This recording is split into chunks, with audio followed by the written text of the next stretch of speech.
It's time. Am I on? Hello, testing. I was going to use this. Hello. All right, here I am. Thank you. I know I always like make everybody guess by which mic I'm going to use. Hello, the proud, the few, the like surviving on the morning of the kind of thing. Oh dear, this is the microphone I can't grip too hard, right? Or like, I have a lot of problems. I don't. What's in my hands? Like, am I Wolverine? I just don't know it, and like I block the signal off of these things. I don't know what's going on. All right, so we're here to talk about Pinterest ads, and I'm pretty sure that everybody in the audience is like, I have no idea really why I'm here. I'm just like, no one's ever talked about Pinterest ads before, so I figure I might as well check it out, right? Like, show of hands, is that kind of what's going on? Yeah, I thought so. Like Craig came to me, he's like, okay, Mal, I know you got two. I have some slots I need to fill. Can you do two more things? So I rattled off a bunch of options, and he's like, Pinterest ads, we'll do that. And I'm like, really? Okay, cool, we'll do that. Because I've given this talk before, and I've actually been running Pinterest ads for some time now. What was that? Okay, yeah. All right, I'll stop doing that. I can't grip it at the tip. I can't help it. I'm sorry. All right, so we're going to dig in. I'll stop making sexual jokes about my microphone, and we'll move along here. So I'm Malorie Cooper. I write books. I teach authors things. I feel like that's the description you all need. I think most of you have probably been to half my classes at this point, so you know. I've been publishing since 2012. You've probably seen this too. Look, I shame myself every time by putting that terrible cover up there at the top that I did back in 2012, but I hide it as much as I can. We didn't sell any books for the first 4 years that my wife and I have been publishing, and my books just didn't sell. And we learned how to market them. We learned about getting the right cover. We learned about doing ads. And I always like to show this because I know a lot of people have like put out books. They're like, I can't get traction. I can't seem to find my audience. You know, I can't make my book sell. And I took a book that had been failing for 4 years and turned it into a bestseller. Or so I should say we did it. There's Jill out there. She's like keeping an eye on me. Anyway, so I want you to know that like you can have a book that doesn't do a lot, and you can figure out how to market it, you can figure out how to find the right audience for it, and you can go from making just about nothing to making $25,000 in just like 3 or 4 months. I mean, not everybody can do that, and not all situations allow for that, but it is possible. It's not like the kiss of death if you put a book out and it just doesn't do anything. It's also good to know that like you could put a book out and maybe it doesn't do anything for a while, and it's been sitting in your backlist, and you find the right way to market it and it takes off like crazy. Like this can happen. There's a lot of authors who've taken books on their backlist and made a lot of money. So I always like to share that just to show that. And at that point when I made $25,000 that month, we had 4 books out in my universe. So it didn't take a lot to hit that. Granted, things are not as easy as they were in 2016, but we did do pretty well in the meantime. This is actually a bit of an old slide. It's about $1.7 million we've made on KDP since then, and about another 600,000 or 700,000 on various other platforms, audio and different print venues and all sorts of other things like that. So we've done pretty well publishing books, and I'm a really big proponent of paid advertising because it works and it doesn't take a whole lot of your time. You can do well by beating the streets, by like doing swaps, by getting in anthologies and collections and all sorts of things like that. But you also can do paid advertising and spend your time writing more books, which is basically what I did. It isn't as easy as it was in 2016. That's what my next slide says. I'm sorry, it's harder now than it used to be. But what that means is we just need new ways of finding people. We need to find less expensive alternatives, and we need to find a variety of ways to reach people. One of the things a lot of people talk about, I've heard it a bunch at this conference, is they'll say things like, I want to advertise on TikTok, or I want to do things on TikTok, but I'm not sure that my readers are there. There are 1 billion human beings using TikTok. Chances are, no matter what you write, no matter what age group you hit, your readers are there somewhere. Facebook has 2.9 billion people using it. Your readers are going to be there as well. But there are other networks out there. There are other social media networks that also have pretty big user bases. And one of these is Pinterest. It's kind of funny. This is like totally my feed. It's like people wearing cat suits and cyber things and then sci-fi novels. This is quintessential Malorie there. So a lot of times when people talk about advertising and whatnot, they think about the big networks. These are the biggest social media networks on planet Earth. I know a lot of people are actually oftentimes surprised to see that YouTube is number 2. YouTube is almost as big as Facebook, Although to advertise on YouTube, you have to do really good video, which is why most people don't advertise on YouTube, but you can actually do that. WhatsApp, some of these things are weird. Like, is WhatsApp really a social media network? I guess, because I get spam. I don't know. Instagram, of course, is a big one. And then TikTok is kind of funny to see TikTok down there at just 1 billion. We hear about it so much, we think it's going to be massive. But there are these other networks that sort of like hang out down at the bottom here. Some of these are bigger in Southeast Asia. I think one or two of these is a South American network. But Pinterest is down there, interestingly, above Twitter, right? Like more people are using Pinterest than are using Twitter. So it is still a pretty popular platform. And it's actually known as one of the nicest platforms. I think that Pinterest and Instagram are probably the two platforms where you're least likely to encounter toxic behavior, and Pinterest far less than Instagram even as well. I know a lot of people who actually, in my personal life, who have stopped using all social media except for Pinterest. Because you can kind of do some fun things with that. But out of all of these networks, there are actually only 4 networks where you can reach their entire group, their entire user base, and potentially every human being on planet Earth with basically doing algorithm-driven things. So, because like, for example, on Facebook, only your friends see your posts. Or if you have a page, only people who follow your page see your posts. On TikTok, only people in the same geographical region as you see your posts. You actually, for example, if you're in the States and you want people in the UK to see your TikTok videos, you actually have to get a SIM card from a UK phone and stick it in your phone. Otherwise, your videos won't show up to anyone in the UK and vice versa. I actually know some authors who operate out of like Germany and the UK, and they actually buy American SIM cards, and some of them just have American phones that they just get, and they do their TikTok posts from these American phones so they can actually reach a US audience. And so that's kind of why I don't list TikTok as one of these networks. Instagram, you hashtag things, right? You go viral, boom, everybody on Instagram can see your post. Same thing with Pinterest and Twitter. These are the 4 networks. It's the four networks where you can put stuff up there and it can go viral and everybody on the platform can see it. Every other platform out there is going to limit you by some way to your friend group or your geographical region or something like that. So that kind of makes these platforms interesting ones to think about. And actually, up until very recently, when Elon Musk bought Twitter, Twitter was actually seeing a resurgence. And it still is doing pretty well right now, although people aren't sure yet if they're going to jump ship. But it's actually becoming back as a decent platform. Ironically, the potential self-destruction of Twitter is making Tumblr, of all things, have a comeback, which is just bizarre, right? Like, Tumblr? What's next? Like, MySpace is going to make a comeback, right? And I guess Mastodon is some other network that a lot of people are moving to. I'm like, I don't know, that name is just ripe for way too many jokes. Anyway, so what can you do with Twitter? I told you I was going to stop with the innuendo jokes, and I failed. So you can do things like you can identify readers, not users. I spent way too long in the software development world. I still call readers users all the time. It's like no, they're not. I guess they are. Maybe they're like drug addicts. If you do it well enough, you can get them to be your users. So you can identify your audience. You can identify readers, and I'll what that's useful later. You can do direct sales, so you can actually drive people to your website and do sales activities that way. That works a little bit better for people who are selling like physical products. I know people who sell tarot cards and stuff like that, and they do great with Pinterest because they have all the art from the tarot cards. They've got them over Pinterest, and then people go to their site and they buy their cards. You can drive traffic to your website, and then you can build retargetable audiences. And I'm going to get into what you can do with those. The first 1 and 4 are very similar, because one of the things that I strongly recommend, and if you were in my Facebook ad class on 1,000 years ago, Tuesday, it feels like that, right? Like con days, we're in here in the dark, we don't want to go outside because it's cold, and we're just like, I don't know, it's forever ago, that class. But I recommend not using book covers because Facebook doesn't like book covers. It doesn't like the text on the image, and it doesn't like things that look like ads. So we have to find other ways to sort of get the combination of a good cost per click, a good distribution of your image, while still letting the readers know that they're looking at a book. But when you're doing Pinterest ads, Pinterest doesn't care if it's a book cover, and that sort of art, images with text on them, is super common all over Pinterest. So there's no penalty on the platform for doing that. So Pinterest is a really cool way to put a lot of your book covers up on a platform, and then people that click on your book covers are then going to immediately self-identify as readers who probably like your genre.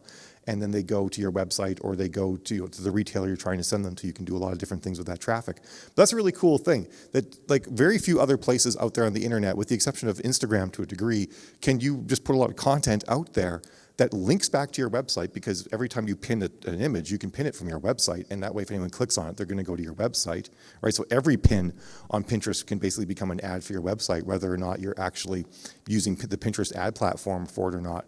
But that means like every person who clicks on a book cover has basically self-identified themselves as a reader of your genre, provided that you've done like a good job with your cover and your cover's conveying your genre and your tropes really well. So that's one of the things I really love about Pinterest is I get to use it to let people self-identify themselves as my readers with me not having to do very hardcore targeting for them. I already talked about direct sales, how you can do that. It works better for print books, and it works really well for like selling like actual tangible products. I know a lot of people that are here do that. They sell, they're selling ebooks and whatnot, but they might have a business selling other art that they're doing and whatnot. And Pinterest is great for selling art. In fact, someone actually the other day asked me here how I would recommend advertising art books. And I didn't even think of suggesting Pinterest, when Pinterest is like one of the best places to sell art books. If you do a lot of your own custom art for your covers, like I do for my science fiction covers, I've done like 5 photo shoots. I have like 3D models of starships made and all sorts of things like that. And a lot of my readers would always say to me like, hey, I love all of your art, but I'm not going to buy all of these print books. And I really only ever see your art in black and white on my Kindle. So I actually create art books of all of my covers. And I have like some of like the early comps for certain covers. And I have like pictures from the photo shoots and whatnot. And I sell those to my readers, and they love them, and they're actually really good. That sort of thing sells really well on Pinterest as well. So, and the last thing is building retargetable audiences, and we're going to talk about that at the end. So when you go to Pinterest, the way that you can get a business account with Pinterest is up in the upper right-hand corner. There's that little chevron beside your icon. If you click on that, there'll be a link in the drop-down that will then say, switch to business account or get business account or something like that. I couldn't grab a screenshot of it without making a new account, and I forgot to do that in time. So this is kind of what it looks like though once you have a business account and once you can have some ads running and whatnot. I actually wasn't running ads this fall for a while. I usually run ads on Pinterest for like a month or two, and then I'll let it sit for 2 or 3 months without running ads on Pinterest, because you actually get a really long follow-through effect of activity on your profile. Like before I started running these ads on my account these last couple of days, I still had like 45,000 organic impressions on my boards and my pins that I have up on Pinterest, and I hadn't run ads since May. So you actually get this really nice long knock-on effect that you can build by running ads on Pinterest. And I sparked some up again recently just so I could have some fresh data to show everybody for this class. So usually for me, I'll run Pinterest ads about 3 times a year for about a month each time. And I'll just sort of like use that to build up a lot of additional traffic and also to build some audiences for Facebook that I use later, and I'll tell you guys about. But the interface looks pretty straightforward. You're talking about things like impressions, and you can see, people have they saved your pins. I'm not as concerned about that. Mostly what I'm interested in is getting the outbound clicks, and you can see all the outbound clicks for all of your top pins. And it's interesting too, because your ads can just be regular pins. Like you can basically make a regular pin of something and turn it into an ad. It's like a boosted post on Facebook basically, or you can make dedicated ads as well. So that's why you have like these separate categories for top pins and then top ads, if that makes sense. But once you actually get into the platform, you'll see that it looks a lot like Facebook. If you're familiar with Facebook, you'll be, this will look pretty normal. You've got campaigns. Oops, this thing's still on too, I guess. Campaigns, ad groups, ads, and then keywords, and we'll get into the keywords thing later. And they organize things the exact same way that Facebook does. Campaigns are like a big bucket that you would, like for me, what I do is I do it largely by the series. And the goal that I have. Ad groups are where you set your budget and things like that, and then the ad is the actual creative itself. So it's basically the same as Facebook, just slightly different names. In some regards, actually, the Pinterest platform is actually in most regards, it's way easier to use than Facebook because it's a bit of more of a stripped down platform. It doesn't have as many bells and whistles. So we're going to walk through what it looks like to create a new ad on Pinterest. So up at the very top menu at the top of the page, there'll be an ad drop down. This is after you get a business account with them. Come on, go. There we go. Helps if you push the right button. So you have this ads drop down, and the top button will be Create Campaign. So if we click Create Campaign, we're going to get a couple of options for what we want the campaign to do. And that's the same thing as like what Facebook does. Facebook gives you 6 options. Pinterest gives you 5 options.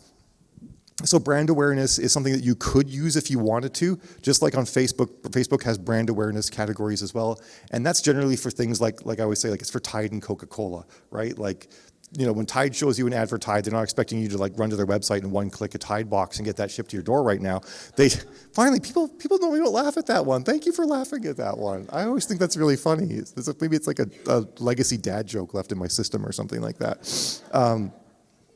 Although it's funny because that joke used to be better in a way, because now with Instacart, you could just one click a Tide box and get that delivered. You could get it in half an hour, which is bizarre. Like, what kind of world do we live in now? But anyway, so that's what an awareness ad is for, though. They're just sort of like make someone aware of your brand. So the next time you're considering buying something, you can then, you might think of their brand. Video views is pretty straightforward. You're just looking to get eyeballs on videos, which is very much like an awareness thing.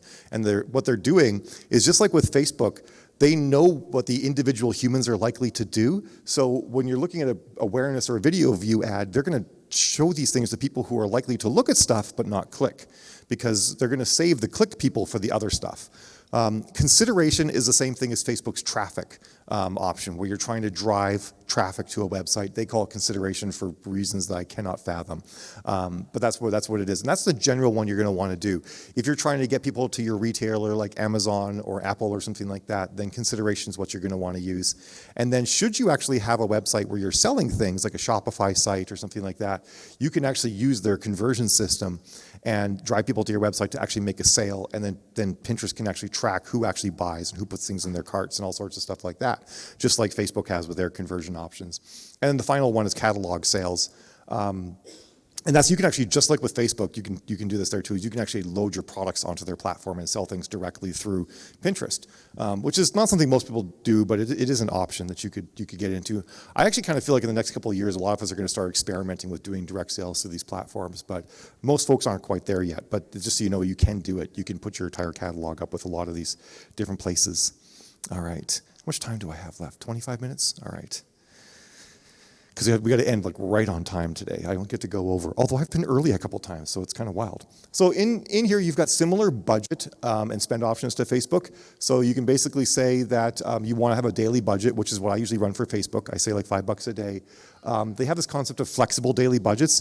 Facebook actually does this by default now as well, where I might set a daily budget of $5, but some days it's just going to spend $6, and some days it's going to spend $4.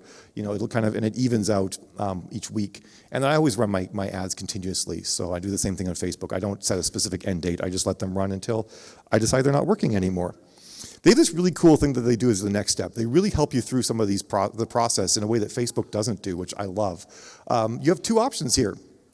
Do you want to reconnect with existing users, or do you want to find new customers, right? Like, this is like, they're just spelling it out. I love this. So what you can do when you reconnect with new users is you can actually upload your email list, for example, and show ads to your email list. Pinterest actually has a pixel, just like Facebook does. You can put some code on your website, and then you can show ads to people who have visited your website. And then they have a thing called dynamic retargeting. So if you actually have built up a lot of activity on Pinterest, you can then say, hey, it's their version of lookalike. You can say, show my pins to people who look like the people who have previously viewed my pins. So we're not going to dig into that one too much right now. We're going to talk about finding new customers, because most of us, that's kind of what we're looking to do, especially if you don't have a big Pinterest presence already. So we can basically build, we can create an audience list, or we can do lookalike customers, which they call act-alike customers in this particular spot. Probably because Facebook trademarked it. All right, so anyway, so we're going to do, so this actually, but this is what it looks like if you choose re-engagement with existing customers. I did make a slide for this. So you can just basically say like, hey, I want to retarget my site visitors. I want to target pinners who engaged with my content on Pinterest in the past, or I can upload a customer list. So it's pretty straightforward stuff for that one. The other one is finding new readers, which is what I think most people are going to want to do.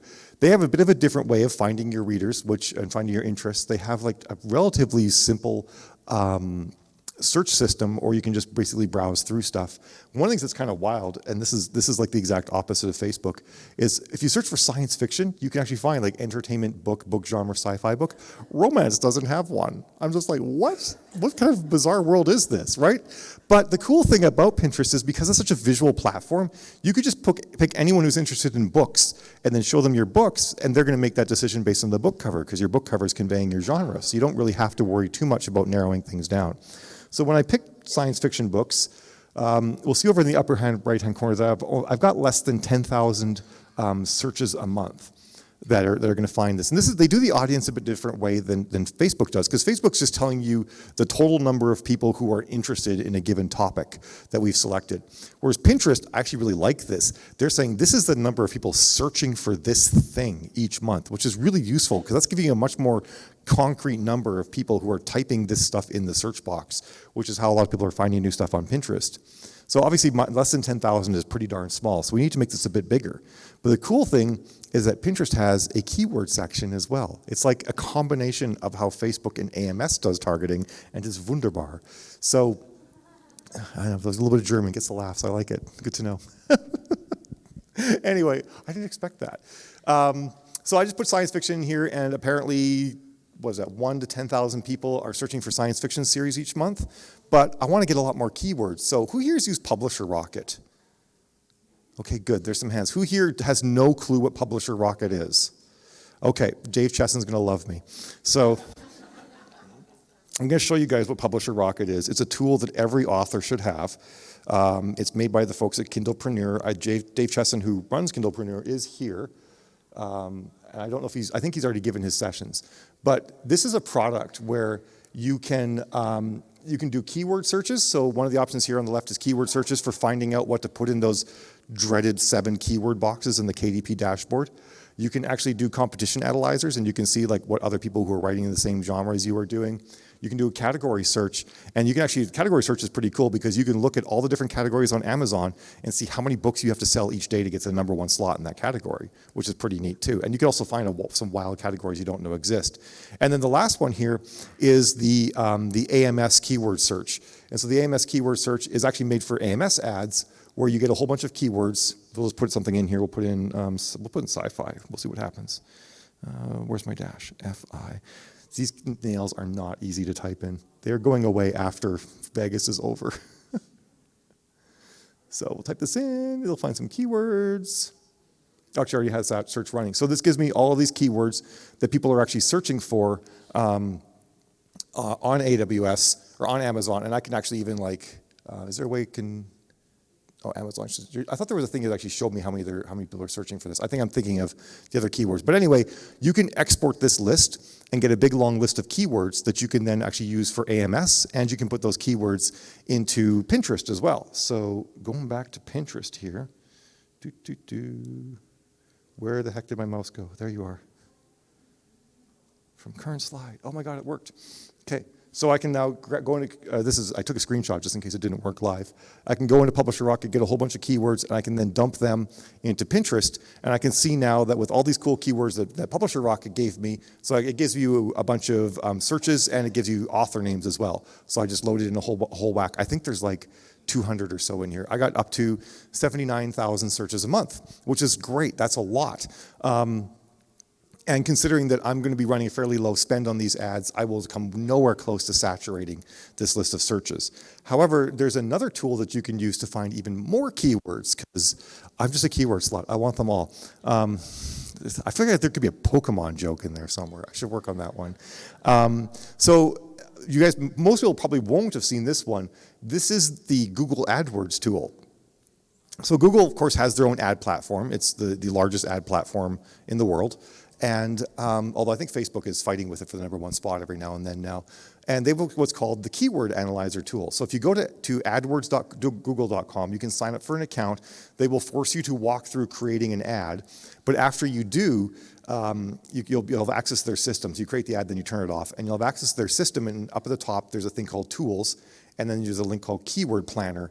And Keyword Planner takes you to this. And so I just put in science fiction as the keywords I was searching for. And it actually then gives me the number of, a whole bunch of options and the number of Google searches they get every single month as well.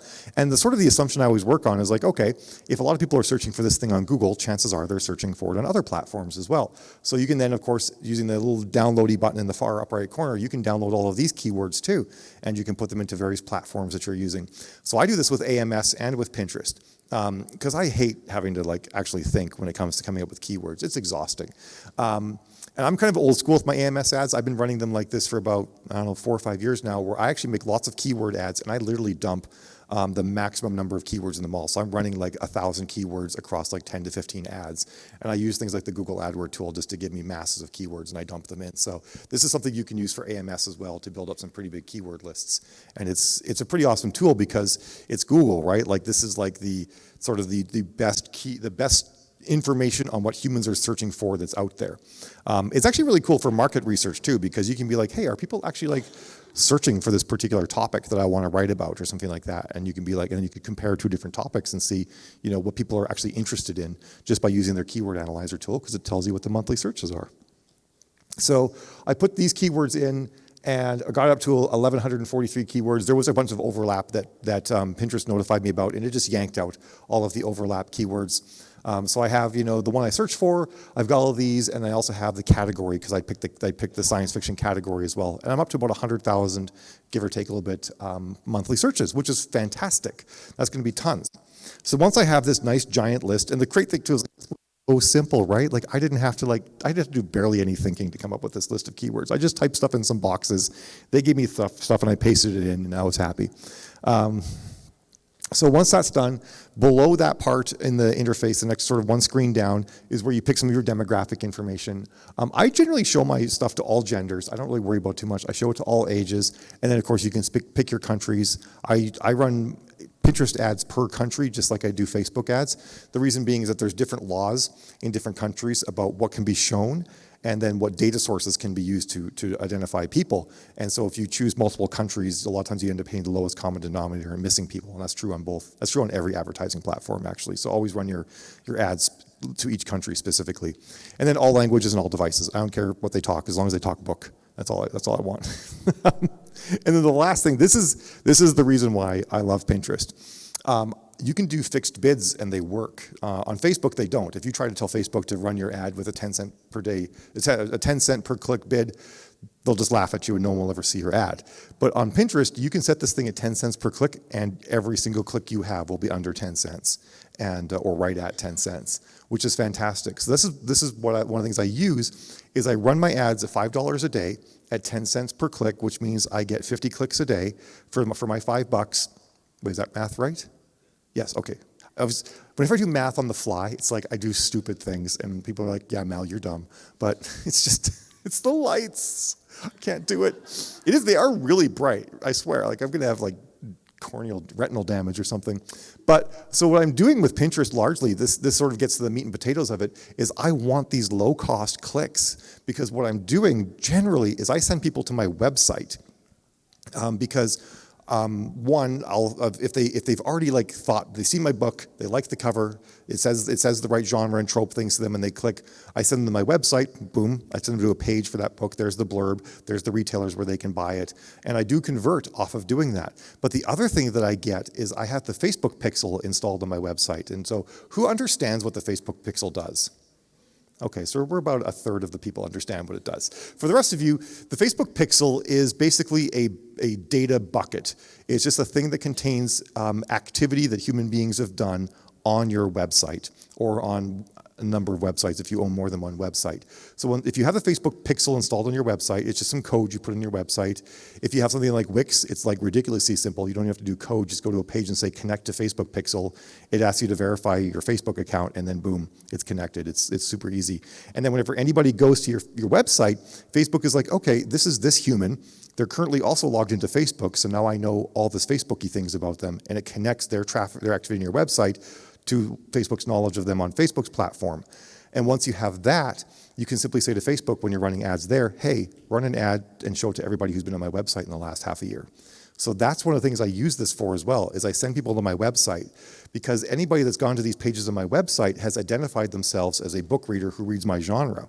And then when I go into Facebook and I'm building an audience, I don't have to use the interests. I could just make a custom audience and then say everybody who's been to these pages on my website, show them my Facebook ads, and these are people that have already self-identified themselves as sci-fi readers. That's a little bit of advanced Facebook ad targeting.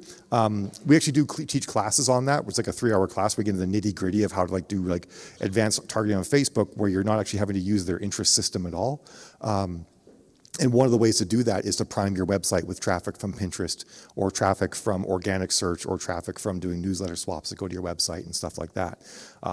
All ways of like getting people to identify themselves as your readers without having to use the interest system in Facebook. So that's one of the things I use this for as well.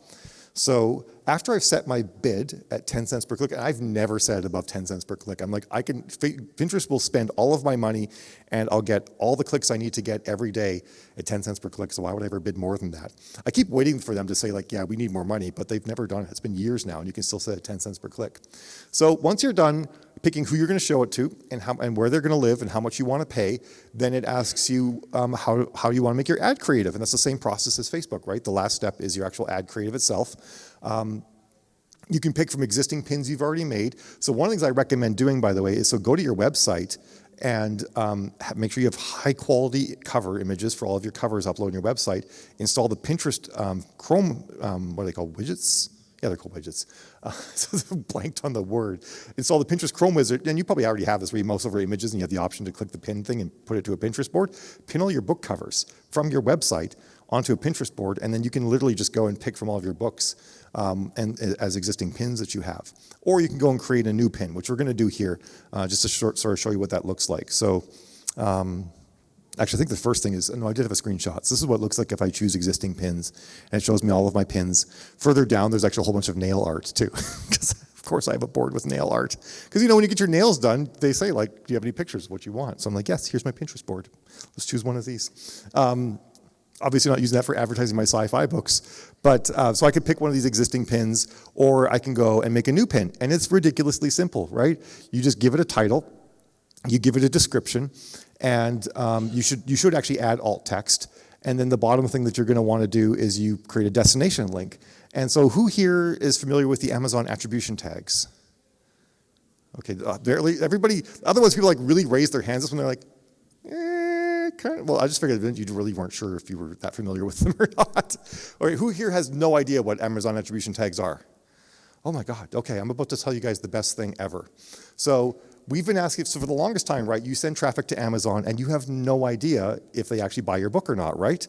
You have newsletter swaps, you run ads, you do all these things, send people to Amazon, and you're like, I saw a bump in sales. It's probably from the things that I did, I don't know. They created a system called the attribution tag system. To get to it, you have to have an AMS account, but they're not really AMS ads. They're just sort of tucked away inside the reporting section in AMS. And you can create links. So you can like create a campaign and say, hey, this is my Pinterest campaign, and you create an ad group, and the ad group is, you're not actually running the ads on Amazon, you're just sort of like mirroring what you're doing elsewhere. So you say, like, here's my ad group for my OutSystem pin that I just made, and Facebook says, Amazon says like, cool, where are you sending them? Because I could maybe send them to the book one, I could send the series page, whatever I want. So I'm going to send them to the series page. So I get the link for the series page. I put that in, and Amazon then gives me a link. And anywhere I use that link, if someone clicks that link and buys my book within 14 days, it'll actually track that. And I'll actually know if my ads are actually selling things, which is amazing. But the links that it gives you, they're disgusting. They're really long and gross. So I go to Bitly. And I just use Bitly to shorten them. And the cool thing too is when Bitly shortens an Amazon link, it actually gives you like this little amz.to link. So it looks like an official Amazon link, even though you make it on Bitly. For those of you who don't know, Bitly is a link shortener. So if you have like a really long, gross link, you put in Bitly, it's just bitly.com, and it gives you a little short, easy link like that, which is much prettier and cleaner and that sort of thing. So that's how you do that part. And then, oh, I jumped ahead to something else. All right, I thought I had a screenshot of what it looks like on Amazon. I'm going to show you this actually. We're going to take a segue because I have 10 more minutes, right? 8 minutes and 36 seconds. All right, a really short segue. Dun, dun, dun. All right, because I feel like everybody who's running any kind of ads or doing any kind of marketing needs to know about, there's like an easy way to do this, just like it takes two hands. Nope, come on, there we go. All right, so the Amazon attribution, platform lets you basically, I'm gonna go back here. So it's in AMS. Oh God, come on, mousing with my left hand. You click that, you click Amazon attribution. Everybody should be doing this next week. This is your #1 piece of homework. And you make campaigns, which are, it follows the same sort of interface as AMS. So you can make campaigns, and then you basically make ad groups inside your campaign. So I'll go look at one of my campaigns here. Come on, scroll, you can do it. So I'm going to look at one for the Intrepid Saga. And so these are different series. I make my campaigns based on series. I sort of use them as buckets. And I've got 2 ads running for the Intrepid Saga. One is my OutSystem ad on Facebook, and one is the one I just made last night, which is a campaign. It was an ad for my OutSystem pin. And in here, what I basically have done is I said, hey, I'm going to be running some ads on Pinterest, and I want to get a special link to use for Pinterest. And then when I make it, it will then give me a link, and I can go down here. There's a lot more to show, but I'm kind of just giving you guys a quick and dirty. And it gives me these 2 links, one for my OutSystem ad on Facebook and one for my OutSystem pin. And I can actually then look at the reporting. I can see all the sales that I've gotten from ads I'm running for OutSystem on different platforms, and I can see which platform did them to me, or gave them to me. I could even go and make links for my newsletter swaps with other authors. All sorts of things you can make these links for. I could make it so that my back of book, all my back of book stuff has an attribution tag link in it, so that whenever, like, you know, does my back matter sell books? I don't know. Now I can put trackable links in my back matter in my book, and then know if my back matter is actually selling things. All my newsletter links in my own newsletter, attribution tags. I'll know how many sales I make from sending a newsletter. It's literally the best thing that's happened to us in like the last 10 years. Since the advent of Kindle, like I swear. But as you can see, these links are really long and gross, which is why I go and make them nice and short with Bitly, so I don't have to worry about it. And then I get reporting that will then tell me, you know, how many sales I'm making. This ad campaign just hasn't launched yet, but once it does, then I'll actually see what kind of sales I'm making. So continue from current slide. Will you work? Do it. Come on. All right, perfect. So that's why I'm using that little link down there. And then I let it ride, and it takes about 24 hours for it to get approved. And then it'll start serving on the Pinterest platform, and I'll start seeing in my Amazon attribution system links that are coming in and seeing if I'm actually making sales off this thing. Some of my Pinterest ads, like I said, I send them right to the retailer. Some of them I send to my website because I'm trying to build traffic on my website that I can then use to retarget on Facebook ads. The last thing you can kind of do is pretty neat is once you have a business account, actually you might not even need a business account for this. I think you do. So this is sort of a separate thing. In Pinterest, if you go to the chevron in the upper right-hand corner, you click it, you can go down to settings, and then on the left-hand side, there'll be a thing that says claimed account. And what you can do is you can actually claim your website on Pinterest. So you have to put a little bit of code on your website. Your web designer will know how to do it if you don't already. And you can add in as many websites as you want. And then anytime anyone pins anything from your website, you get credit. And you can actually see what kind of activity that pin's getting, and it'll actually make sure it goes to your website, and you can see the traffic and all that sort of thing from that. So it's pretty cool that you can have that, and you can actually then, anytime someone pins one of your book covers, you're going to know about it, and you can see all the places where they're being pinned, and they'll actually, and Pinterest make sure they link back to your website, and you get credit. So that's a cool thing to do.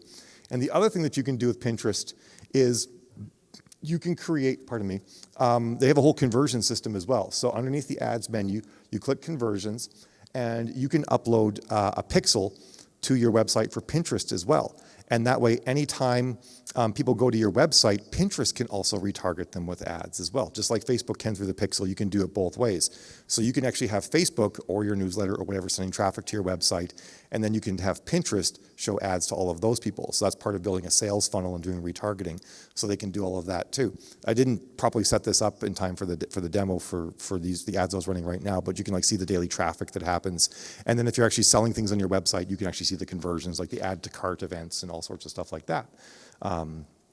Is in there too. So this was how to run Pinterest ads in 41 minutes or something like that. So was it 38 minutes? All right, perfect. So I have time for questions. So come on up to the mic over there, and I'll be happy to answer them. And they could be about Pinterest. If you want to ask things about Facebook, you were in previous classes, feel free to ask about that too. Oh my goodness, there's a lot of you. Yes. I don't think it's on yet. I can hear you, but it looks like it's not on. My question is there we go. How well do you find that they convert to sales? So for me, I found that Pinterest ads don't convert to sales quite as well as Facebook ads do, which is why most of the time I'm driving these people to my website so I can put them into audiences. Other genres, they actually sell really well. Like Cozy Mysteries, for example, it's an audience that's very big on Pinterest, and they actually do sell quite a bit. And as well, anybody selling physical products. So if you also sell art, or you sell, even like coffee cups and stuff like that, you can actually do very well selling that stuff on Pinterest. So, You talked about reviving a book that was 4 years old on your backlist with the right advertising. And my question is, are there some books that just are too far off a market for advertising to do anything? Or is there a way to make any book on your backlist work with the right type of manipulating whatever the algorithm is? Yeah, so any book on your backlist, provided it's a saleable book, provided you can actually find human beings that want to read it and it's good, can be revitalized. What Amazon cares about is conversion. So if your book doesn't convert, they stop pimping your book at all. But if you can get your book in front of the right people and you've got the right cover, the right blurb, and it converts, the Amazon system will actually start to also help you promote your book. So what I did when I revitalized that book was actually just basically running a really big ad campaign targeting the right people. And the book converted well, and it convinced Amazon that the book sold, and the whole thing took off. So the reason why I never worked in the first place is I poisoned my also bots by getting the wrong people looking at my book, trained Amazon, and my book didn't convert. But then you have to let it sit for a bit to sort of let the also bot system sort of forget about how you poisoned your book, and that takes about a month or two, and then you run a heavy ad campaign to the right people, and you can bring a book back. Okay. So if you have not done anything much with Pinterest except like pin things you like nail art, right? And so you're starting from scratch building your pin stuff. Would you start with focusing on like the targeting to your website to build for the Facebook pixel, or would you start with the sales? Because, I mean, from what the first question, I get the feeling that maybe it's more useful for the targeting than the actual sales? I usually, the advice I've been giving for quite some time is to do driving your website to build targetable data for Facebook, and then to also get the hardcore people to buy. Now that we have the attribution tags, I'm going to do more research and see if maybe I actually can do more direct sales from Pinterest and sort of like try and figure out what things might work.